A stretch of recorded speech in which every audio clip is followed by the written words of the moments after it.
વાત કરીએ વધુ એક બ્રેકિંગ ન્યૂઝ અમદાવાદ તરફથી વાત કરીએ અમદાવાદમાં આવતીકાલે જ રીતે CWCની બેઠક યોજાવાની છે। કોંગ્રેસ વર્કિંગ કમિટીની બેઠક આવતીકાલે અમદાવાદ ખાતે યોજાવાની છે ત્યારે 12મી દાંડીકૂચના દિવસે CWCની આ બેઠક યોજાવા જઈ રહી છે। 1961 બાદ ગુજરાતમાં પ્રથમ વખત આ બેઠક યોજાવા જઈ રહી છે। શાહીબાગ સરદાર પટેલ સ્મારક ભવન ખાતે આ બેઠક મળવાની છે। ત્યારબાદ રેલી પણ યોજવામાં આવશે।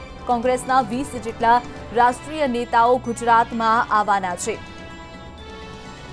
સોનિયા ગાંધી, રાહુલ ગાંધી, પ્રિયંકા વાડ્રાના સ્વાગતની તૈયારી કરી દેવામાં આવી છે। પૂર્વ PM મનમોહન સિંહ સહિત નેતાઓ ગુજરાત આવશે। કુમારી શૈલજા, ગુલામ નબી આઝાદ બેઠકમાં ઉપસ્થિત રહેશે। આનંદ શર્મા અને KC વેણુગોપાલ પણ બેઠકમાં ઉપસ્થિત રહેશે। 20 જેટલા રાષ્ટ્રીય નેતાઓ પણ અહીં આવવાના છે। કોંગ્રેસની જે આવતીકાલે રેલી અને બેઠક યોજાવા જઈ રહી છે તે અંગે હાલ તૈયારીઓ ચાલી રહી છે। વર્કિંગ કમિટીની બેઠક યોજાવા જઈ રહી છે।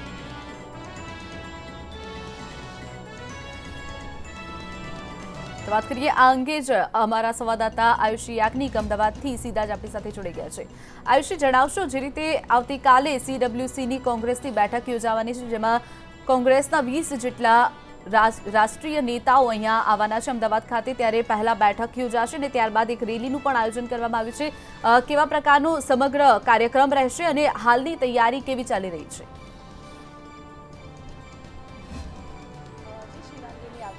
કોંગ્રેસ વર્કિંગ કમિટીની જે બેઠક અમદાવાદ ખાતે યોજાવાની છે 1961 બાદ આ પ્રથમ બેઠક જે છે તે અમદાવાદ ખાતે યોજાશે। ત્યારે તેની તૈયારીઓની વાત કરીએ તો તૈયારીઓને હાલ આખરી ઓપ અપાઈ રહ્યો છે। હું તો મારા કેમેરા પર્સનને કહીશ કે તમને અહીંયાના દ્રશ્યો બતાવશે કે જે દ્રશ્યોમાં જોઈ શકો છો કે અડાલજના ત્રિમંદિર ખાતે અમે ઉપસ્થિત છે। ત્યાં જે એક જંગી જનસંકલ્પ રેલીનું આયોજન જે છે કોંગ્રેસની કમિટી દ્વારા કરવામાં આવ્યું છે તેની તૈયારીઓને હાલ આખરી ઓપ અપાઈ રહ્યો છે। અહીંયા મોટી સંખ્યામાં જનમેદની ઉપસ્થિત રહેશે ત્યારે તેને લઈને તમામ જે સુખ સુવિધાઓ જે છે તેને તમામને આખરી ઓપ આપી દેવામાં આવ્યો છે। અહીંયા જોઈ શકો છો કે કઈ રીતે ખુરશીઓ જે છે તે ગોઠવાઈ ગઈ છે।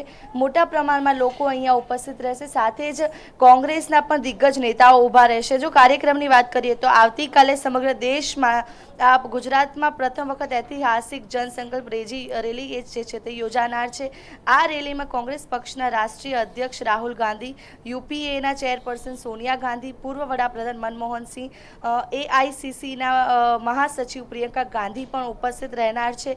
આ ઐતિહાસિક જનસંકલ્પ રેલીમાં તમામ આગેવાનો પણ અહીંયા ઉપસ્થિત રહેશે, જેમાં કોંગ્રેસના વરિષ્ઠ નેતાઓ અને પૂર્વ કેન્દ્રીય મંત્રીઓ, મુખ્યમંત્રીઓ તમામ લોકો અહીંયા ઉપસ્થિત રહેશે। જો કાર્યક્રમની વાત કરીએ તો સૌ પ્રથમ વહેલી સવારે ગાંધી આશ્રમ ખાતે એક પ્રાર્થના સભાનું આયોજન કરવામાં આવ્યું છે।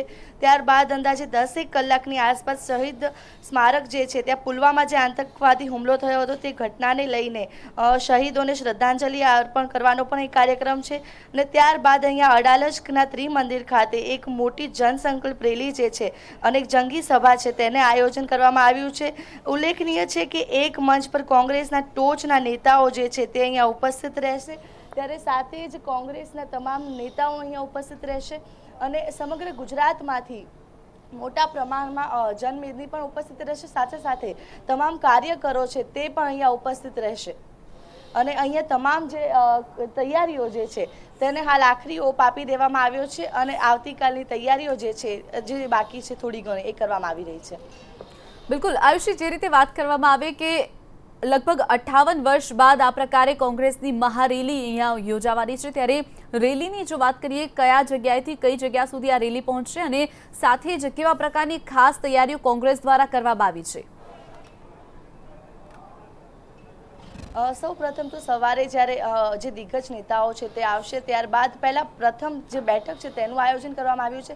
ત્યારબાદ રેલી જે શરૂ થશે, પરંતુ રેલી બાદ જે જનસભા છે તેના પર સૌ કોઈની નજર છે, કારણ કે મોટા પ્રમાણમાં લોકો જે છે અહીંયા ઉપસ્થિત રહેવાના છે અને 1 વાગ્યાની આસપાસ અહીંયા બેઠક જે છે અને એક મોટી સભા છે તેનું આયોજન કરવામાં આવ્યું છે। બિલકુલ આયુષી, જે રીતે વાત કરવામાં આવે કે હવે ઇલેક્શન પણ તારીખો જાહેર થઈ ગઈ છે, 2019ની લોકસભાની ચૂંટણી ખૂબ જ નજીક છે, ત્યારે કોંગ્રેસની કેવી રણનીતિ રહેશે? અહીંયા જ્યારે આવતીકાલે આ જે સમગ્ર કાર્યક્રમ યોજાવા જઈ રહ્યા છે ત્યારે કોંગ્રેસ કયો મેઇન મુદ્દો ઉઠાવશે જેના કારણે તે લોકસભામાં આવી શકે અને પ્રજાની વચ્ચે પોતાનો મુદ્દો રજૂ કરી શકે? જી, જે રીતે ગઈકાલે ઇલેક્શનની તારીખો જાહેર થઈ ગઈ છે, 23મી એપ્રિલના રોજ ગુજરાતમાં ઇલેક્શન થવાનું છે, ત્યારે કહી શકાય કે કોંગ્રેસ દ્વારા એક ખૂબ જ મોટી તૈયારી કરી દેવામાં આવી છે. CWCની બેઠકની સાથે સાથે આજે રેલી કરવાની છે, તે ક્યાંક ને ક્યાંક તેમને સત્તા હાંસિલ કરવામાં મદદરૂપ થઈ શકે છે, કારણ કે જે બેરોજગારી છે અને ખેડૂતોના મુખ્ય મુદ્દાઓ છે તેને લઈને કોંગ્રેસ દ્વારા આગામી સમયમાં લોકોની સમક્ષ પોતાના મુદ્દાઓ રજૂ કરી અને ક્યાંક ને ક્યાંક લોકોનું મન જીતી લે તેવું લાગી રહ્યું છે. બિલકુલ આયુષી, વાત કરવામાં આવે કે એક તરફ જ્યાં કોંગ્રેસ દ્વારા 58 વર્ષ બાદ આટલી મોટી ઐતિહાસિક રેલીનું આયોજન કરવામાં આવ્યું છે, બીજી તરફ તેના જ કેટલાક નેતાઓને ધારાસભ્યો, પૂર્વ ધારાસભ્યો જે કોંગ્રેસનો સાથ છોડી અને ભાજપનું કેસરીઓ ધારણ કરી રહ્યા છે, ત્યારે એક વાત એ પણ કહી શકાય કે કોંગ્રેસના 20 જેટલા રાષ્ટ્રીય નેતાઓ અહીં આવતા હોય અને જ્યારે આ પ્રકારનો માહોલ કોંગ્રેસમાં એક ખાલીપણાનો કે કોંગ્રેસ ખાલી તરતી જઈ રહી હોય તેવું લાગી રહ્યું છે, કેટલી ગંભીર બાબત કહી શકાય 2019ની ચૂંટણી માટે?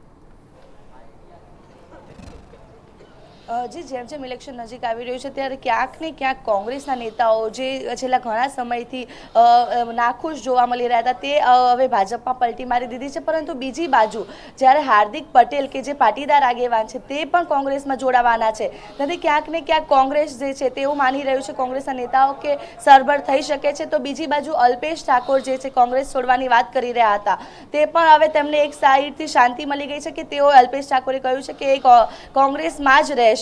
ત્યારે હવે આ બે નેતાઓ ક્યાંક ને ક્યાંક કોંગ્રેસ પાર્ટીને આજે નેતાઓ ખોઈ દીધા છે તેને અફસોસ નહીં કરે અને આની ખુશી માણવાનો એક તક ઊભી કરી છે. જી બિલકુલ આયુષી, જોડાવા બદલ અને માહિતી બદલ આપનો આભાર. વાત કરીએ આવતીકાલે કોંગ્રેસની જે રીતે CWCની બેઠક 12મી માર્ચ એટલે કે આવતીકાલે અમદાવાદ ખાતે યોજાવા જઈ રહી છે. આની પહેલા 1961 એટલે કે કહી શકાય લગભગ 58 વર્ષ બાદ આ ઐતિહાસિક રેલી કોંગ્રેસ દ્વારા યોજાવા જઈ રહી છે. એક પહેલા મહાસભાનું આયોજન કરવામાં આવ્યું છે. બેઠકની જો વાત કરવામાં આવે, બેઠકમાં સોનિયા ગાંધી, રાહુલ ગાંધી, પ્રિયંકા વાડ્રા, પૂર્વ પ્રધાન મનમોહન સિંહ પણ ઉપસ્થિત રહેવાના છે. આ ઉપરાંત 20 જેટલા કોંગ્રેસના રાષ્ટ્રીય નેતાઓ પણ ઉપસ્થિત રહેવાના છે. તો તૈયારીને આખરી ઓપ આપી દેવામાં આવ્યો છે. સરદાર સ્મારક શાહીબાગ ખાતે આ બેઠકનું આયોજન કરવામાં આવ્યું છે. ત્યારબાદ ત્યાંથી રેલી નીકાળવામાં આવશે. આ પહેલા સૌપ્રથમ તમામ દિગ્ગજ નેતાઓ આવી અને ગાંધી આશ્રમ ખાતે પ્રાર્થના સભાનું આયોજન કરવામાં આવ્યું છે, જેમાં ભાગ લેશે. ત્યારબાદ બેઠક ખાતે પહોંચશે અને ત્યારબાદ રેલી યોજવામાં આવશે. વાત કરીએ લગભગ 58 વર્ષ બાદ આ બેઠકનું આયોજન કરવામાં આવ્યું છે. કોંગ્રેસ વર્કિંગ કમિટીની બેઠક યોજવામાં આવશે. બીજી તરફ પ્રજાના જે પડતર પ્રશ્નો છે તે અંગે પણ ચર્ચા કરવામાં આવશે. મુખ્ય મુદ્દાઓ ઉઠાવી અને પક્ષ જે સત્તા પર પક્ષ છે તેનો વિરોધ કરવામાં આવશે અને કેટલીક પોતાની રજૂઆતો કરવામાં આવશે. વાત કરીએ આવતીકાલે કોંગ્રેસ દ્વારા એક મહારેલીનું મહાબેઠકનું આયોજન કરવામાં આવ્યું છે, જેમાં કોંગ્રેસના તમામ દિગ્ગજ નેતાઓ અહીં ઉપસ્થિત રહેવાના છે.